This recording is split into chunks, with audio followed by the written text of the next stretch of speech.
Ton uniforme de soignante est sale. Va manger à la cuisine, tu gâches le décor. C'est ce que ma mère m'a dit lors du dîner de fiançailles de ma sœur, dans l'un des restaurants les plus chics de Lyon. J'ai baissé la tête et j'ai chuchoté, « D'accord, maman. » Elle a souri, pensant qu'elle avait gagné, qu'elle m'avait encore une fois écrasée. Ce qu'elle ignorait, c'est que je n'étais pas venue les mains vides. Dans mon sac, il n'y avait pas de cadeau de fiançailles, mais un dossier complet contenant ses relevés bancaires, ses mensonges et surtout, l'avis d'expulsion qu'elle cachait à tout le monde. Quand son futur gendre a vu ce que j'avais laissé sur la table, le mariage a été annulé en moins de 10 secondes. Mais avant de vous raconter comment j'ai fait exploser ma famille toxique, laissez-moi vous expliquer comment j'en suis arrivée là. Avant de continuer, j'aimerais savoir qui m'écoute en ce moment. Dites-moi dans les commentaires depuis quelle ville ou quel pays vous regardez cette vidéo, et quelle heure il est chez vous. J'adore voir à quel point notre communauté est grande. N'oubliez pas de vous abonner, car l'histoire qui suit va vous prouver que le karma existe vraiment.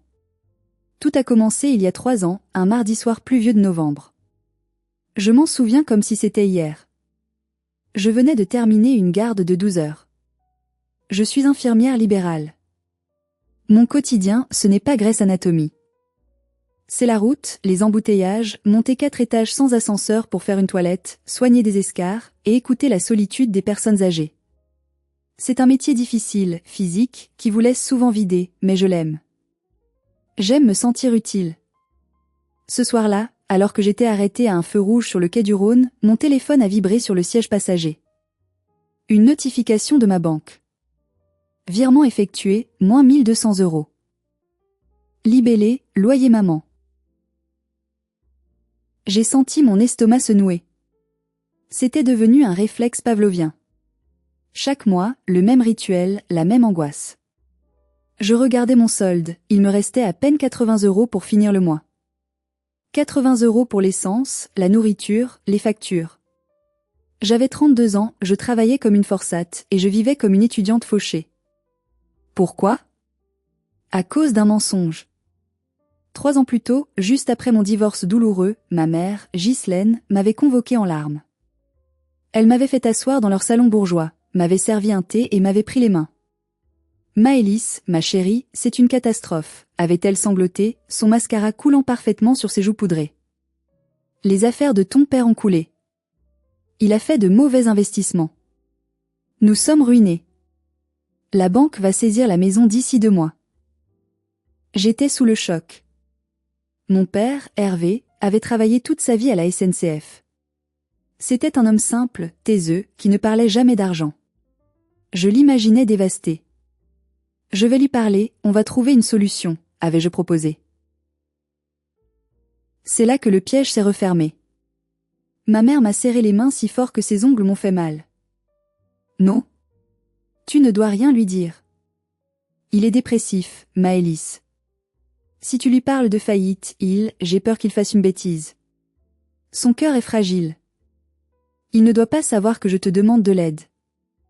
Il doit croire qu'il gère encore la situation. C'est notre secret, d'accord? Pour sauver papa.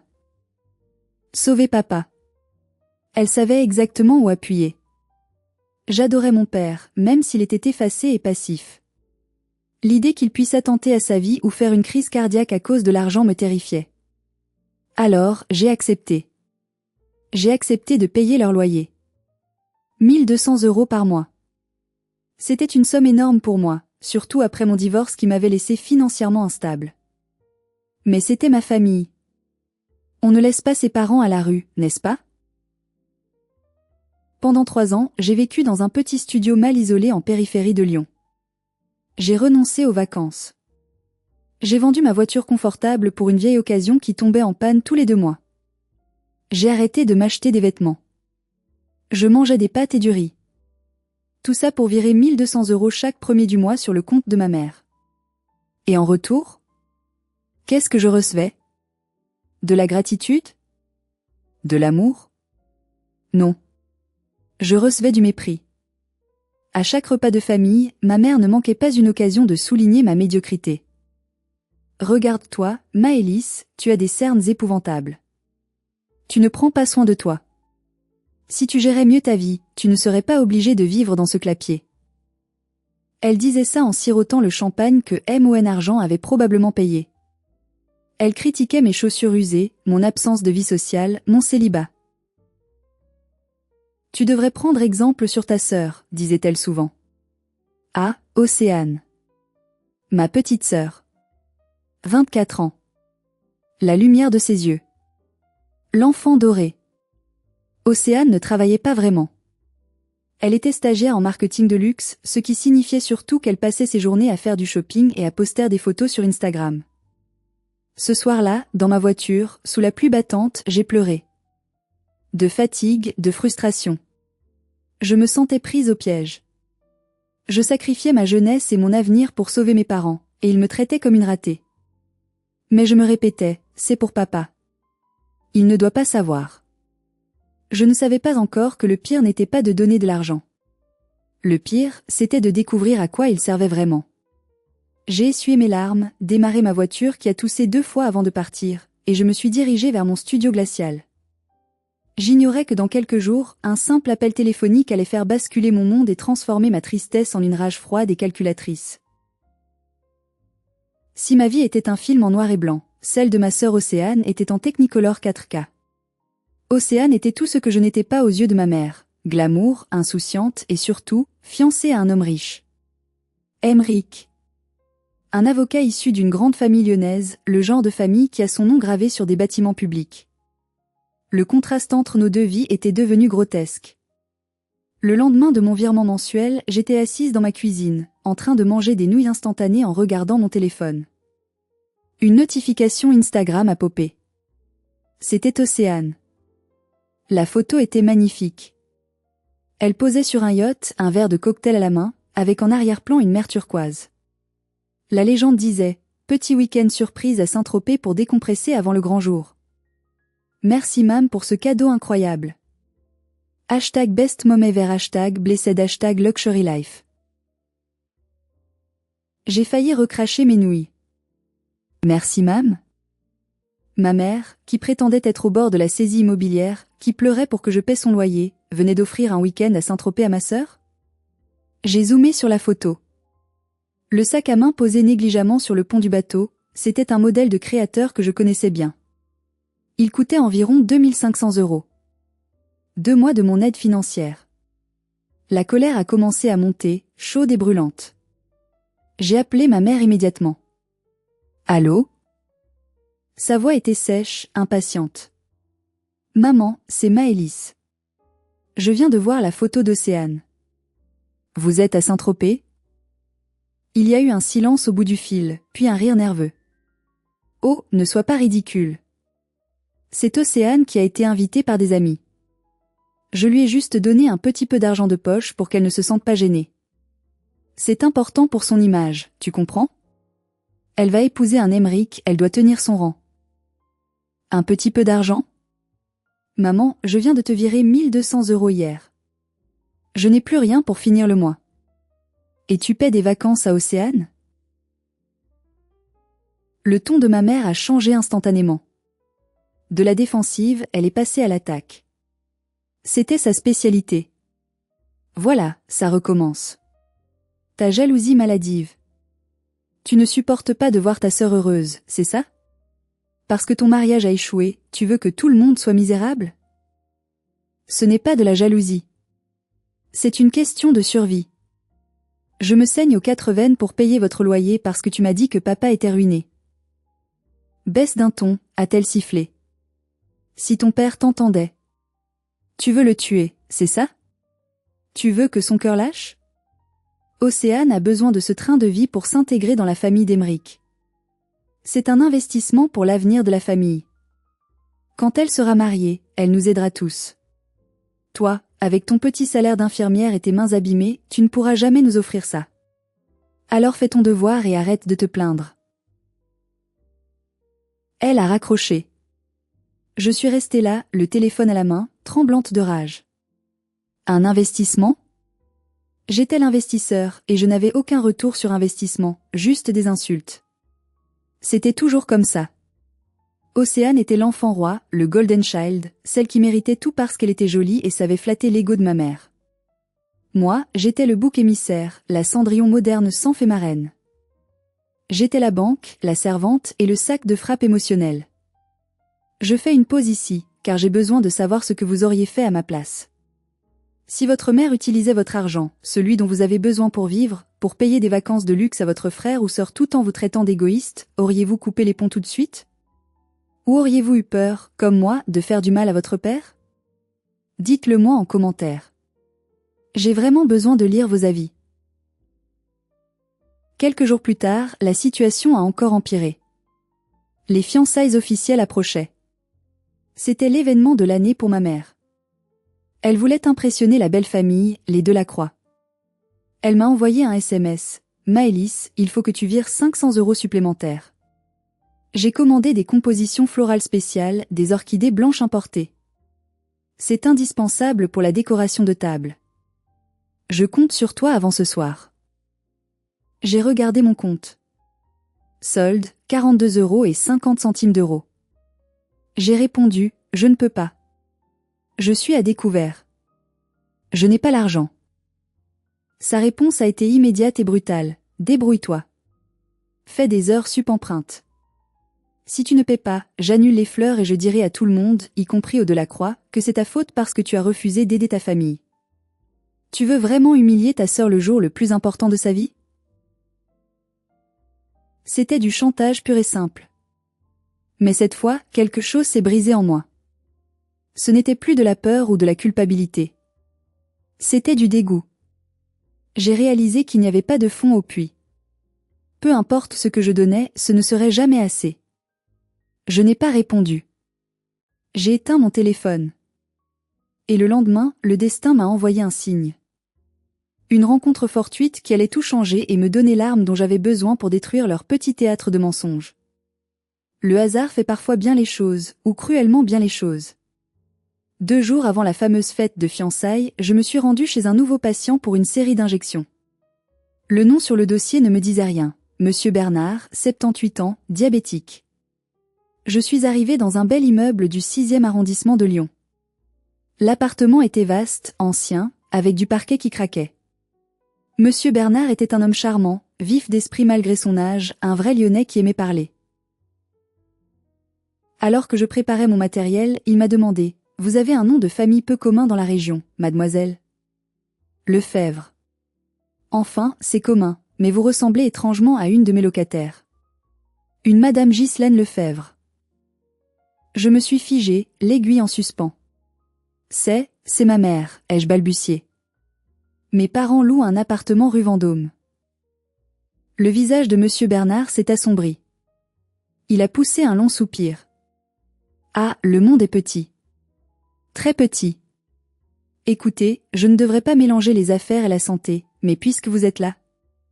Vous savez ce qui se passe avec vos parents? Mon cœur s'est mis à battre la chamade. J'ai pensé, ça y est, il va me dire qu'ils sont fauchés, que papa est ruiné.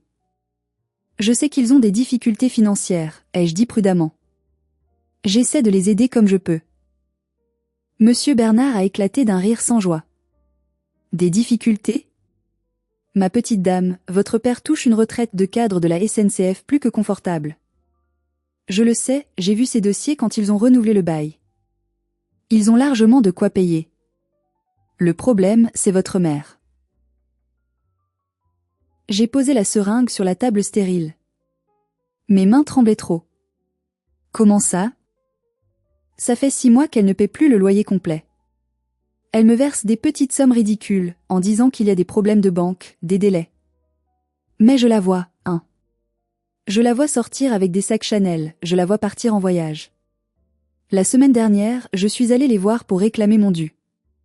Elle m'a ri au nez en disant que son gestionnaire de patrimoine allait régler ça. Il m'a regardé droit dans les yeux, avec une pitié qui m'a fait mal au ventre. Votre père n'était pas là. Elle s'arrange toujours pour que je vienne quand il est au club de bridge. J'ai l'impression qu'il ne sait rien. Mais ma patience a des limites.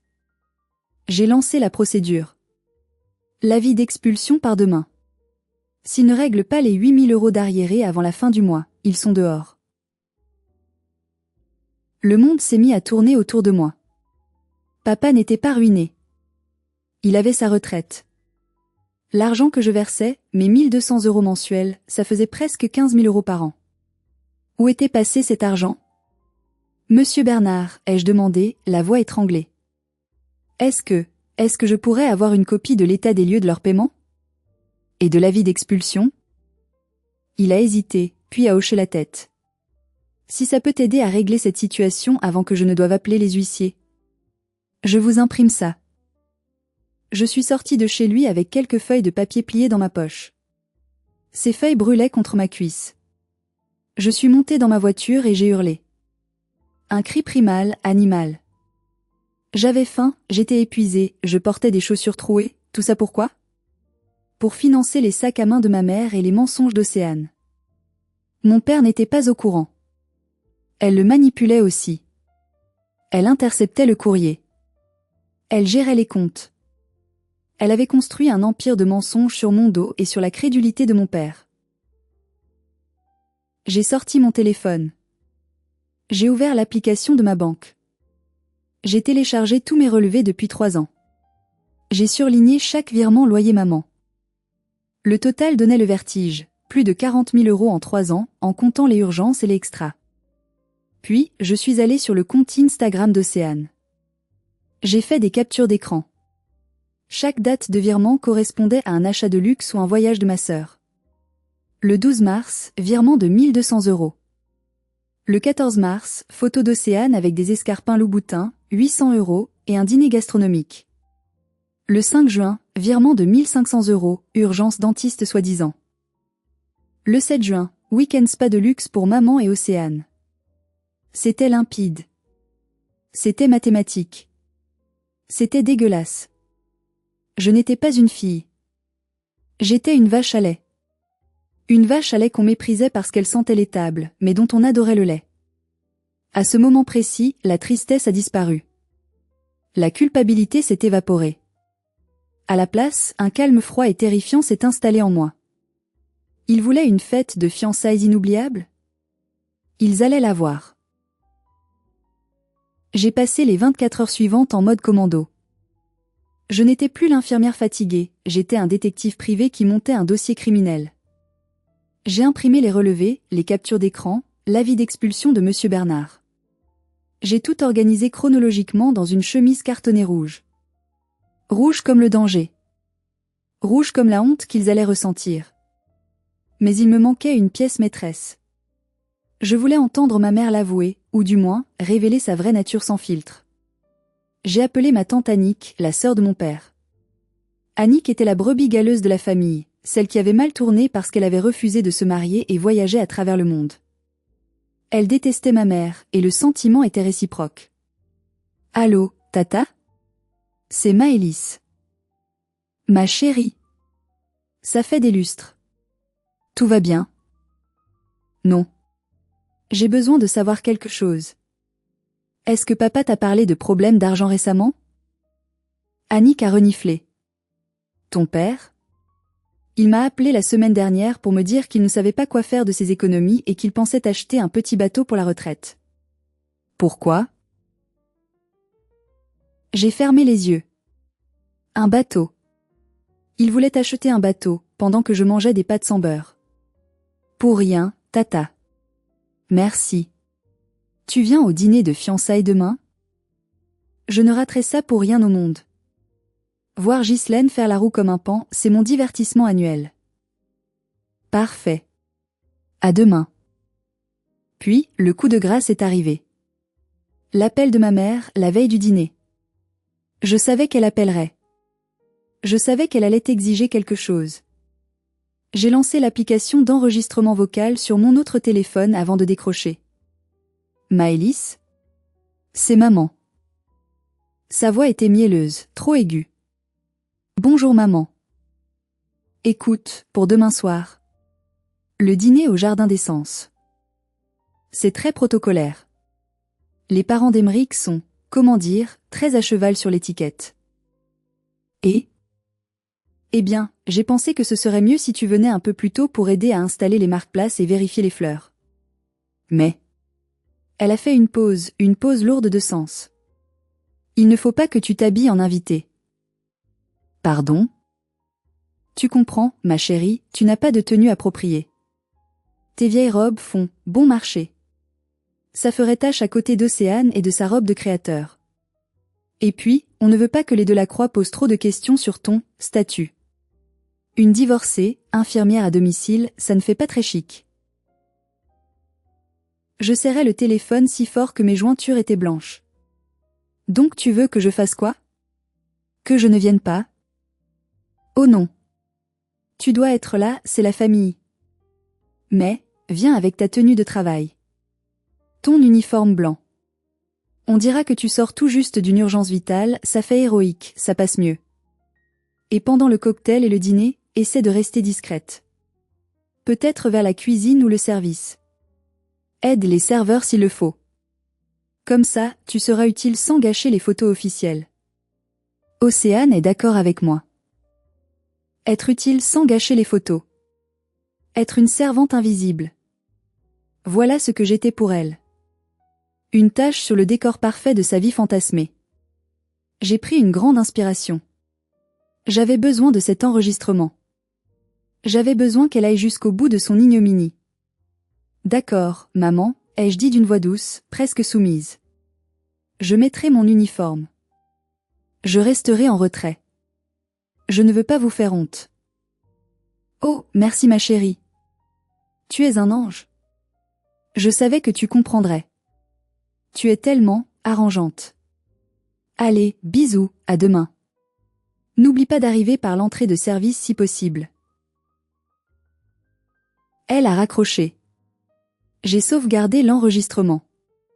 Fichier nommé, la preuve finale. J'ai regardé mon uniforme pendu sur la porte de mon armoire. Ma tunique blanche, mon pantalon confortable, mes crocs médicaux.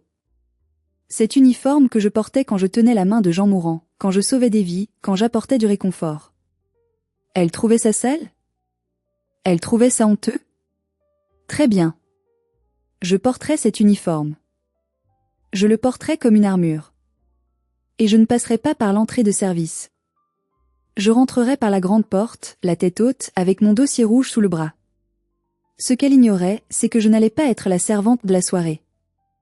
J'allais être le bourreau de ses illusions. La nuit a été courte. Je n'ai presque pas dormi, répétant mon plan dans ma tête, anticipant chaque réplique. Est-ce que j'avais peur? Oui. Terriblement. J'avais peur de la confrontation, peur de voir mon père s'effondrer. Mais la peur était le carburant de mon courage. Il était temps que la vérité éclate, qu'elle soit aussi brutale et sale que mon uniforme aux yeux de ma mère. Le soir du dîner, Lyon était magnifique. Les lumières de la ville se reflétaient sur le Rhône, mais je ne voyais rien. Je roulais mécaniquement vers le restaurant, mon estomac noué comme un poing serré. Le Jardin des Sens était un établissement prestigieux, avec des lustres en cristal, des nappes en lin blanc immaculé et des serveurs en gants blancs. Je me suis garée. J'ai vérifié mon reflet dans le rétroviseur. Pas de maquillage, cheveux tirés en chignon strict, cernes apparents.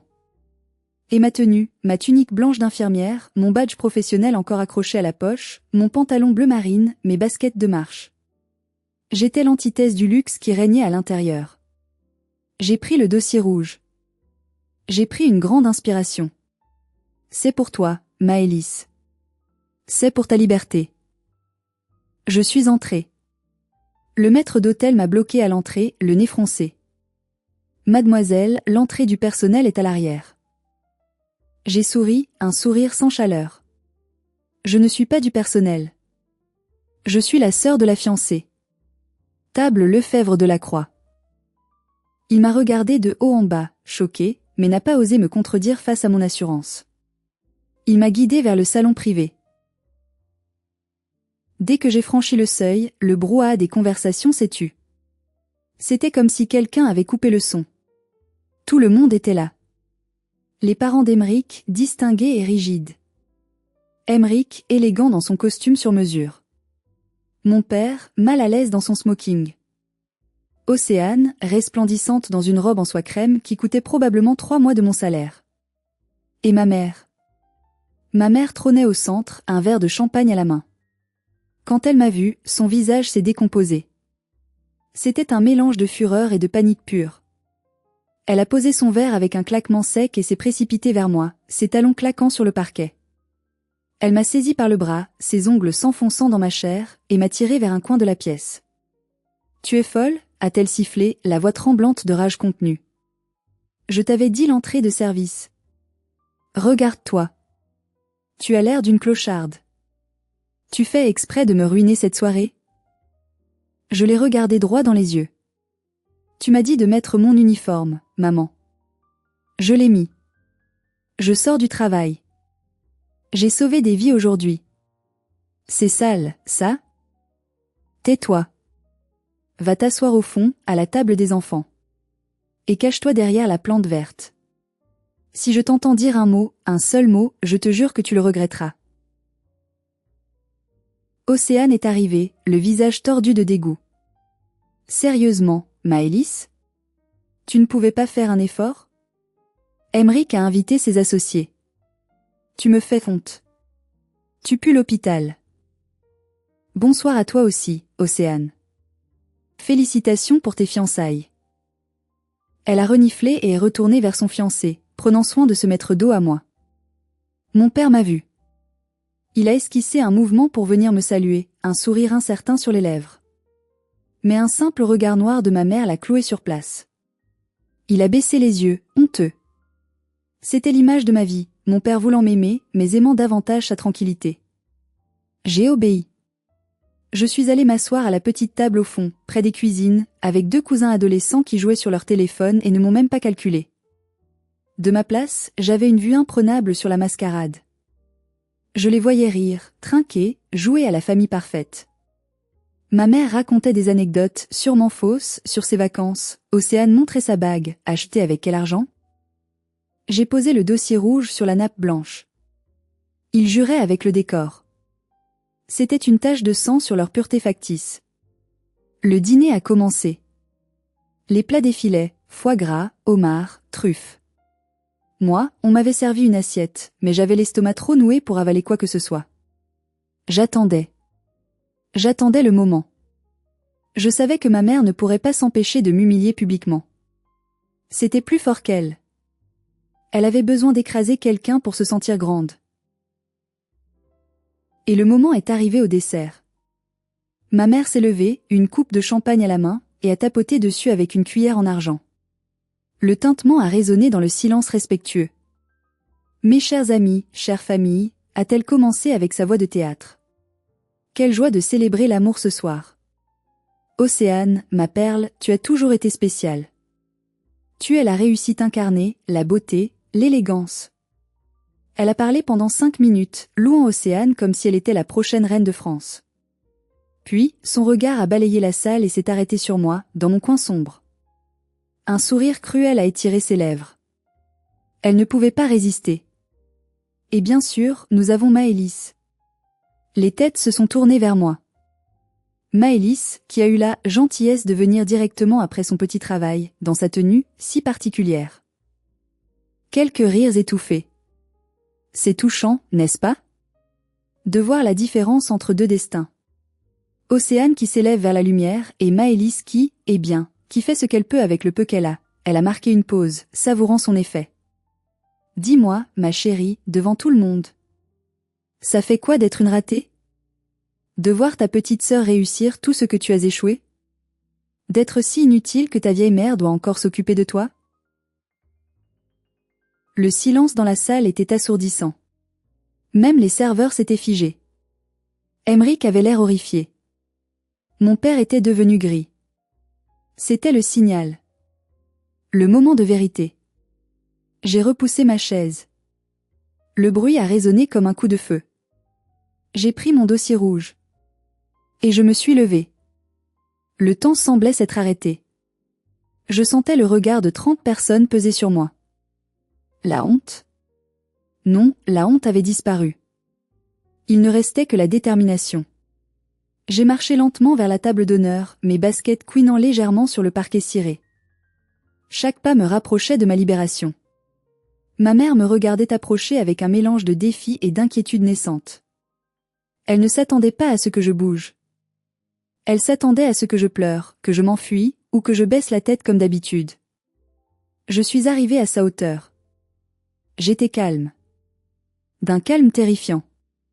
Tu me demandes ce que ça fait d'être une ratée, maman? Ai-je demandé, ma voix claire et ferme, portant jusqu'au fond de la salle. Elle a ri nerveusement. Oh, ça va, c'était une plaisanterie. Tu n'as aucun sens de l'humour, comme toujours. Retourne t'asseoir. Non. Je vais répondre à ta question.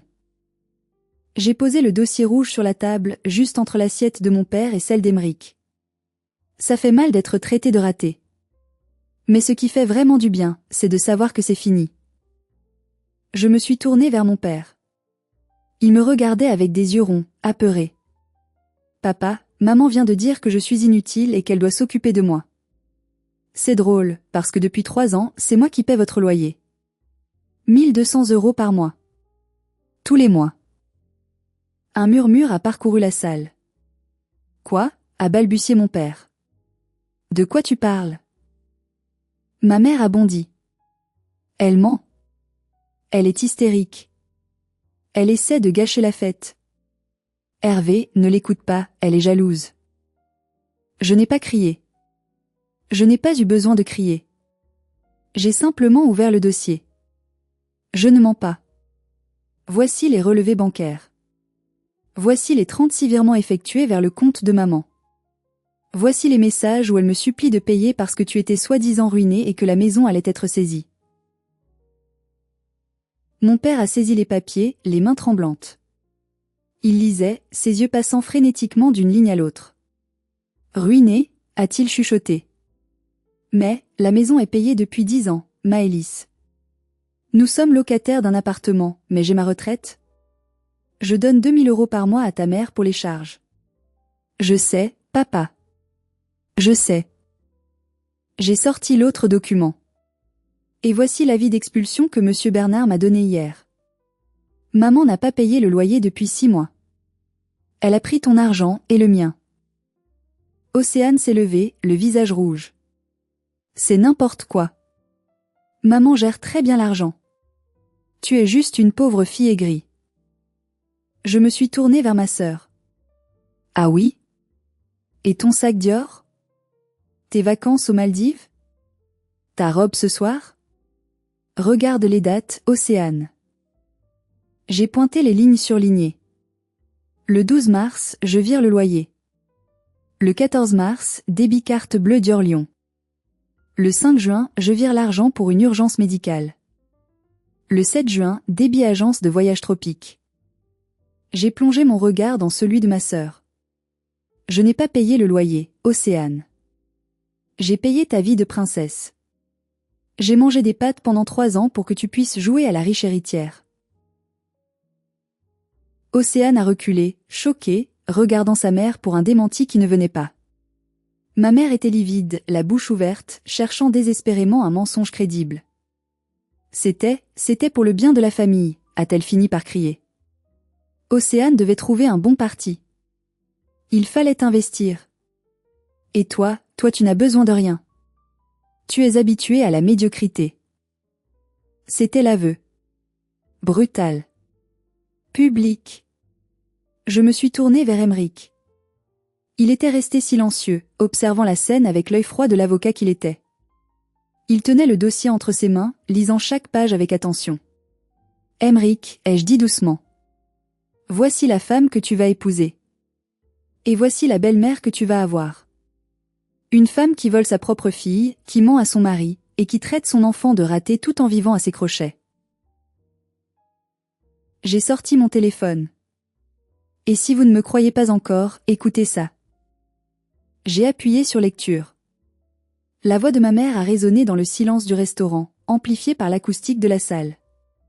Tu comprends, ma chérie, tu n'as pas de tenue appropriée. Ton uniforme blanc, ça fait tache. On ne veut pas que les Delacroix sachent. Reste à la cuisine. Les parents d'Emeric se sont levés, outrés. La mère d'Emeric a mis sa main devant sa bouche. L'humiliation changeait de camp. Ce n'était plus moi la ratée. C'étaient eux, les monstres. Ma mère a essayé d'arracher le téléphone de mes mains, mais ma tante Annick, qui était assise à une table voisine, s'est levée et a bloqué son chemin. Laisse-la finir, Ghislaine, a dit Annick avec un sourire féroce. On commence à peine à s'amuser. Je regardais ma mère. Elle était acculée. Plus de mensonges, plus de faux semblants. Elle était nue devant tout le monde. Alors, maman, ai-je conclu. C'est ça le sentiment d'être inutile. C'est quand on réalise que sans les mensonges et l'argent des autres, on n'est absolument rien. J'attendais la réaction d'Aymeric. Tout dépendait de lui maintenant. Allait-il défendre sa fiancée, ou allait-il voir la vérité? Le silence qui a suivi ma dernière phrase était lourd, épais, suffocant. On n'entendait plus que le bourdonnement lointain de la climatisation et la respiration saccadée de ma mère. Aymeric a posé le dossier sur la table, très lentement. Il a lissé sa veste de costume. Il a regardé Océane. Non, il a scruté, comme s'il la voyait pour la première fois. Il ne voyait plus la belle poupée en soie, mais la complice d'une escroquerie familiale. Océane a tenté une approche, posant sa main manucurée sur le bras de son fiancé. « Chérie. Aymeric. Tu ne vas pas croire cette folle, si? Maëlys a toujours été jalouse de nous. Maman a peut-être un peu exagéré, mais c'était par amour. Pour nous. Pour notre avenir. » Aymeric a retiré son bras, comme s'il avait été brûlé. Par amour? Sa voix était calme, trop calme. C'était sa voix de tribunal, celle qu'il utilisait avant de porter l'estocade finale. Voler sa propre fille, mentir à son mari, et humilier sa sœur en public, tu appelles ça de l'amour? Il s'est tourné vers ma mère. Madame Lefebvre. Vous m'avez dit que vous veniez d'une vieille famille bourgeoise, que l'honneur était tout pour vous. Vous m'avez menti sur vos finances, ce qui est une chose.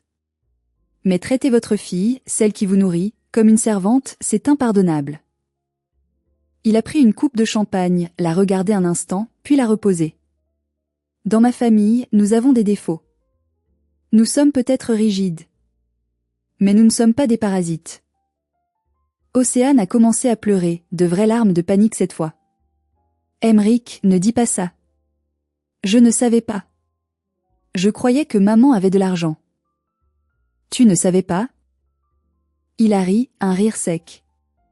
Océane, tu as passé ton temps à te moquer de l'uniforme de ta sœur. Tu as accepté des sacs à 2000 € sans te demander d'où venait l'argent alors que ton père roule en vieille Peugeot? Soit tu es incroyablement stupide, soit tu es complice.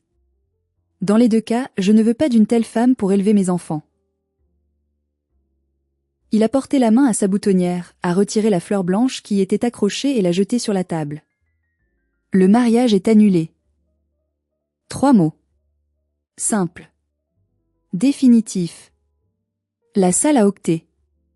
Océane a poussé un cri strident. Non. Tu ne peux pas faire ça. Les invitations sont parties. Ma robe. Envoie la facture à ta mère, a répondu Aymeric froidement. Ah non, c'est vrai. C'est Maëlys qui paie, d'habitude. Eh bien, débrouillez-vous. Il a fait signe à ses parents. Ils se sont levés, dignes, ont ramassé leurs affaires et ont suivi leur fils vers la sortie sans un regard en arrière. Le château de cartes s'était effondré. Mais ce n'était pas fini. Il restait mon père. Hervé, l'homme invisible, l'homme silencieux. Il était toujours assis, tenant les relevés bancaires. Il pleurait silencieusement. Des larmes coulaient sur ses joues, tombant sur les chiffres accablants. Il s'est levé doucement. Il semblait avoir vieilli de 10 ans en 10 minutes. Ghislaine. A-t-il dit, la voix brisée. Hervé, écoute-moi, a commencé ma mère, changeant de tactique, passant de l'attaque à la victime éplorée. Ils ne comprennent pas. J'ai fait ça pour nous. Pour que tu ne te sentes pas inférieur aux voisins. Pour Océane. Paf. Le bruit de la gifle a claqué comme un coup de fouet. Mon père, cet homme qui n'avait jamais levé la main, venait de gifler ma mère. Ce n'était pas un geste de violence gratuite, c'était le geste d'un homme qui se réveille d'un coma de 30 ans. Tais-toi, a-t-il grondé. Tu as fait de moi un père indigne. Tu m'as fait croire que ma fille, ma Maëlys, ne nous aimait pas, qu'elle nous ignorait, alors qu'elle se saignait pour nous. Tu as volé son argent. Tu as volé son amour pour moi. Il s'est tourné vers moi. Il a ouvert les bras. J'ai couru vers lui et je me suis effondrée contre sa poitrine. L'odeur de son vieux tabac et de son aftershave bon marché m'a envahi. C'était l'odeur de mon enfance, avant que tout ne devienne toxique. Pardonne-moi, ma puce, sanglotait-il dans mes cheveux. Pardonne-moi d'avoir été si aveugle. Je suis tellement désolée. Ce n'est pas ta faute, papa, ai-je murmuré. Il m'a écarté doucement pour me regarder, puis il s'est tourné vers ma mère et Océane, qui étaient maintenant isolés au milieu de la salle vide, sous le regard goguenard des serveurs. C'est fini, Ghislaine. Je pars. Je ne rentre pas ce soir. Je vais chez Annick. Et demain, je demande le divorce. Tu peux garder tes sacs à main et tes mensonges. Moi, je récupère ma fille. Ma tante Annick a levé son verre vers nous. Chambre d'amis prête, frérot. On a du bon vin à la maison. Mon père m'a pris la main. Viens, Maëlys. On s'en va. On ne reste pas une minute de plus avec ces étrangères. Nous avons marché vers la sortie. Derrière nous, j'ai entendu le maître d'hôtel s'approcher de ma mère. Madame, l'addition s'élève à 4 500 € pour la soirée. La famille du marié étant partie, comment souhaitez-vous régler? Je me suis arrêtée sur le seuil. Je me suis retournée une dernière fois. Ma mère fouillait frénétiquement dans son sac, pâle comme un linge. Océane pleurait par terre, sa robe de soie tachée de vin renversée. Maman, ai-je appelé? Elle a levé les yeux, pleins de haine. N'oublie pas, ai-je dit avec un sourire léger. Je ne paie plus. Débrouille-toi avec ton statut. Et nous sommes sortis dans la nuit fraîche de Lyon. La pluie avait cessé. L'air n'avait jamais été aussi pur. Les jours qui ont suivi ont été un tourbillon, mais un tourbillon libérateur. Mon père s'est installé chez tante Annick. Pour la première fois depuis des années, je le voyais sourire. Un sourire triste, certes, mais vrai. Il a découvert l'ampleur des dégâts financiers causés par ma mère. Elle avait vidé le livret A, contracté des crédits à la consommation à son nom à lui en imitant sa signature. C'était un désastre, mais il a dit une phrase que je n'oublierai jamais. L'argent, ça se perd et ça se gagne. Mais ma dignité et ma fille, j'ai failli les perdre pour toujours. De mon côté, j'ai coupé les ponts. Radicalement. J'ai bloqué le numéro de ma mère. J'ai bloqué Océane sur tous les réseaux sociaux. J'ai changé de banque pour être sûr qu'aucun prélèvement douteux ne passe. C'était étrange, ce silence soudain. Pendant 3 ans, mon téléphone était une source d'angoisse. Chaque sonnerie me faisait sursauter. Est-ce qu'elle veut de l'argent? Est-ce qu'elle va m'insulter? Maintenant? Rien. Juste le calme. J'ai appris par tante Annick, qui se délectait de jouer les espionnes, la suite des événements pour le duo infernal. Le soir du dîner, ma mère n'avait pas pu payer. Elle avait dû laisser sa montre et ses bijoux en garantie et signer une reconnaissance de dette. Le scandale avait fait le tour du petit monde bourgeois de Lyon. La rumeur s'est répandue comme une traînée de poudre, Ghislaine Lefebvre, l'arnaqueuse. L'expulsion a eu lieu 2 semaines plus tard. Monsieur Bernard n'a eu aucune pitié, et je ne peux pas lui en vouloir. J'ai vu des photos, prises de loin par un voisin.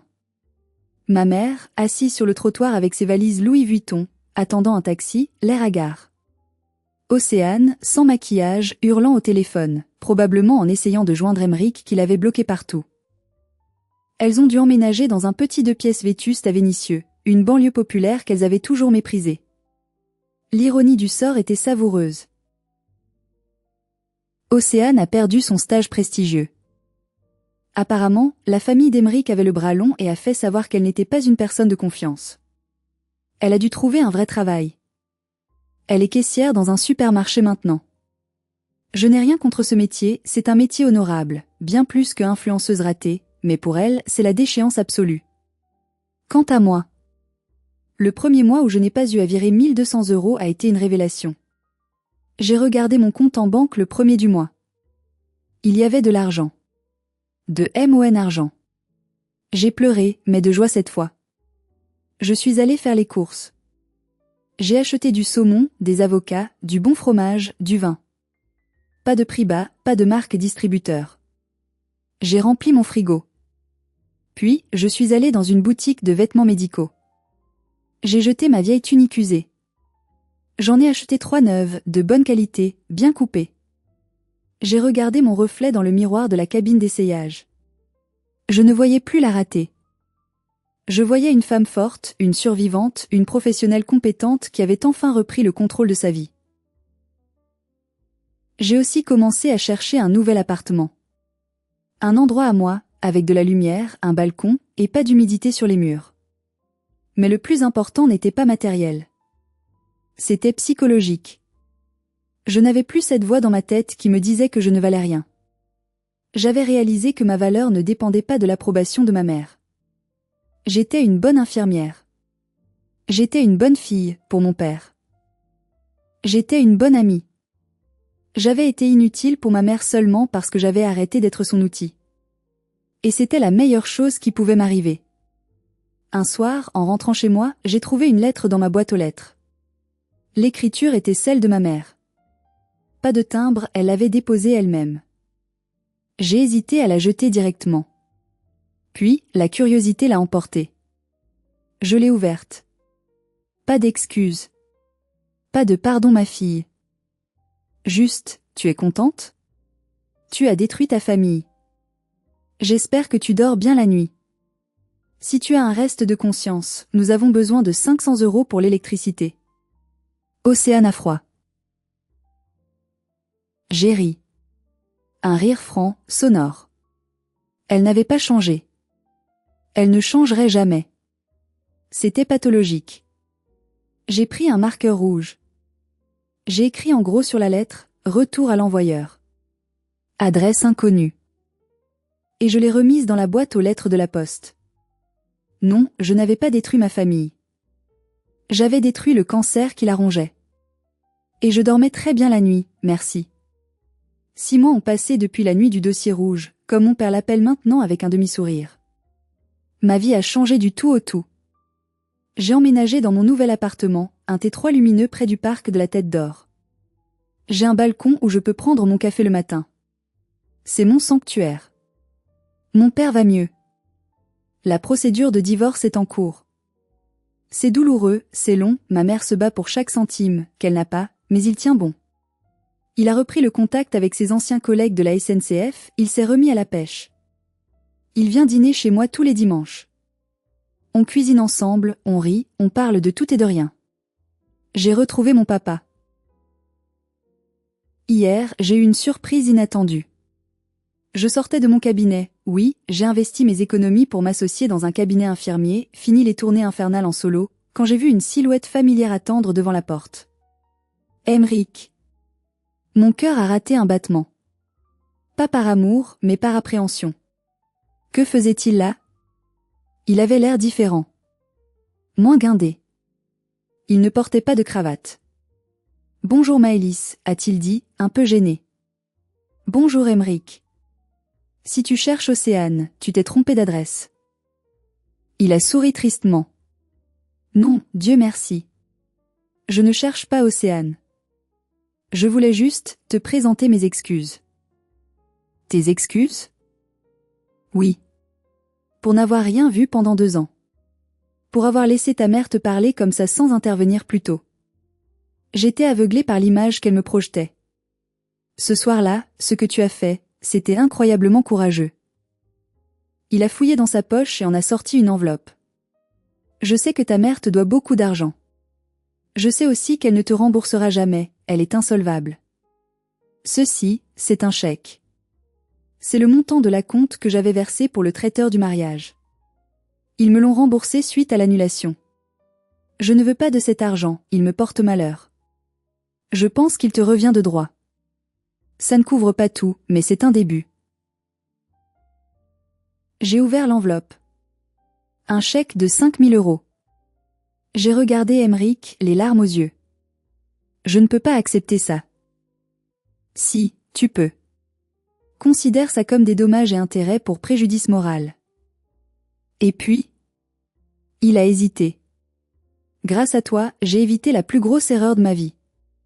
5 000 €, c'est pas cher payé pour retrouver sa liberté. Il m'a tendu la main. Je l'ai serrée. Merci, Maëlys. Bonne continuation. Merci Emric. Sois heureux. Il est parti. J'ai regardé le chèque. J'ai pensé à tout ce que je pouvais faire avec. Un voyage? Une nouvelle voiture? Non.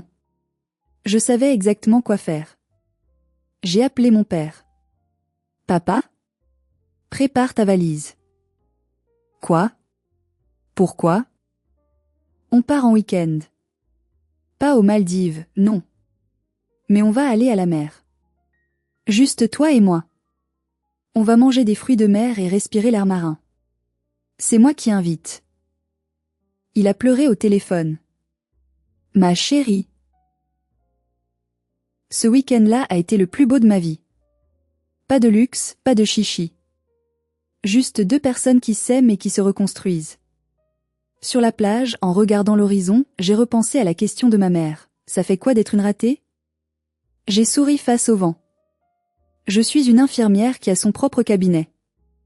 J'ai un appartement à moi. J'ai un père qui m'adore. J'ai une conscience tranquille. Si c'est ça être une ratée, alors je suis la plus heureuse des ratées. Nous arrivons à la fin de mon histoire. J'espère qu'elle vous a donné de la force.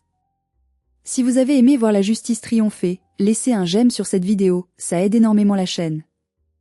Et surtout, dites-moi en commentaire, quelle a été votre partie préférée? Le moment où j'ai posé le dossier sur la table, ou quand Emric a annulé le mariage? J'ai hâte de vous lire. Pour conclure cette histoire, je voudrais m'adresser directement à vous. Pas en tant que narratrice, mais en tant qu'amie. On nous apprend souvent que la famille est sacrée. Que le sang est plus important que tout. Qu'on doit respecter ses parents quoi qu'il arrive. C'est faux. Le respect se mérite. L'amour se cultive.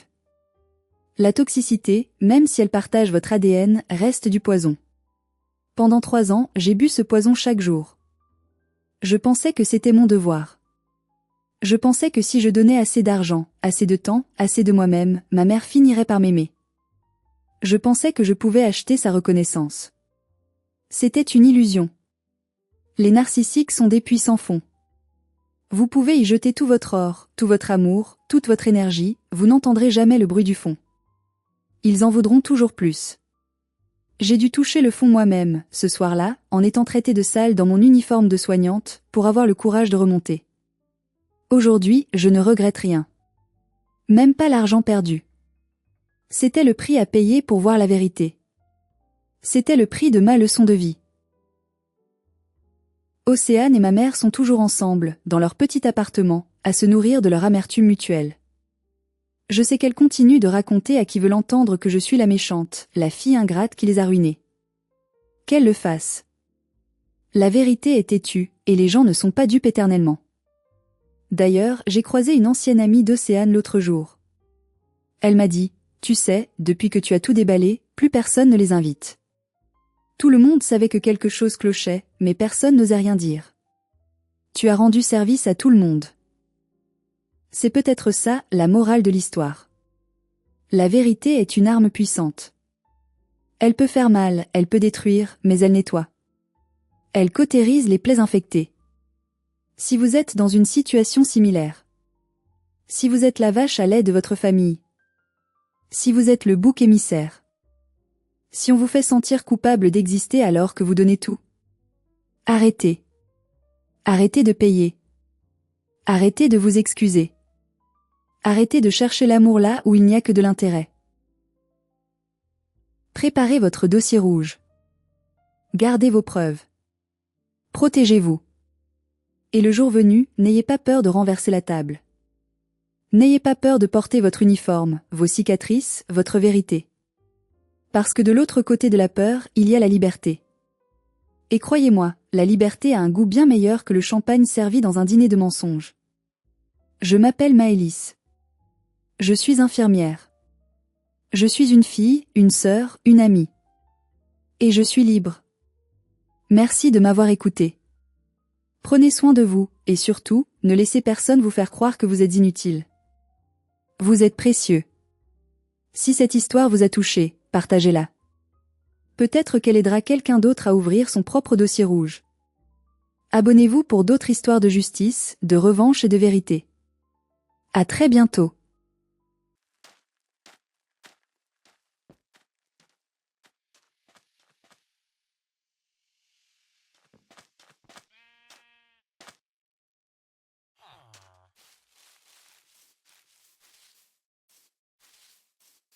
Me concerned that I don't have enough fucking beds. Also me forgetting that I have 3 sheep I could shear. So much wool if you want wool. I should be fine. I should be fine because of the new thing I got. If it doesn't work, then I'll probably take it.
If you axe it, they'll hunt me down. You have to put a campfire under it, and then you have to silk touch it.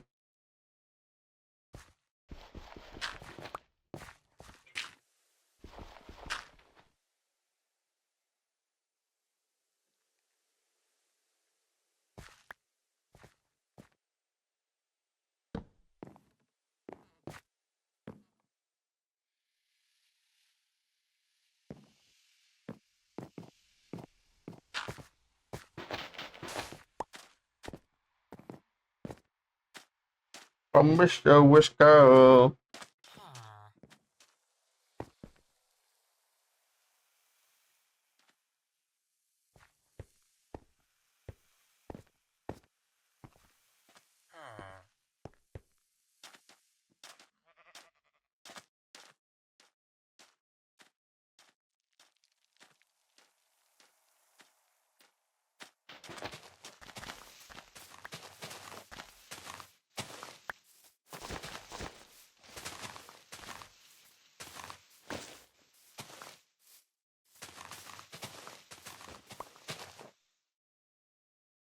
Oh shit, I forgot about that.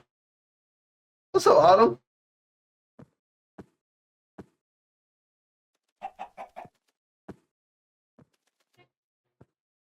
This is vanilla. It's bedrock.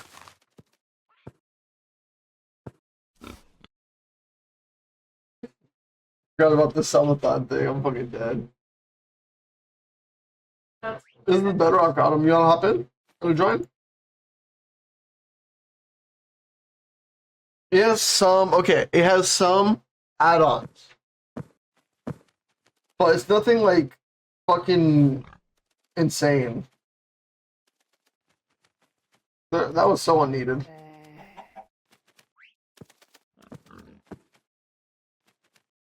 It only has like 3 add-ons, and it's like the only add-ons that actually do shit is the armor. It's like different mob armor. The fuck kills chickens? dog. Dogs also kill chickens? I didn't know they killed chicken. I thought they only killed rabbits and sheep. Oh, it could be pandas. Because that's where a panda was. I've never heard of killing anything. Me neither, but like I said, that's where a panda was. Oh, I need to go back into the mine. Okay, Steve. Don't penalty bamboo. I don't know.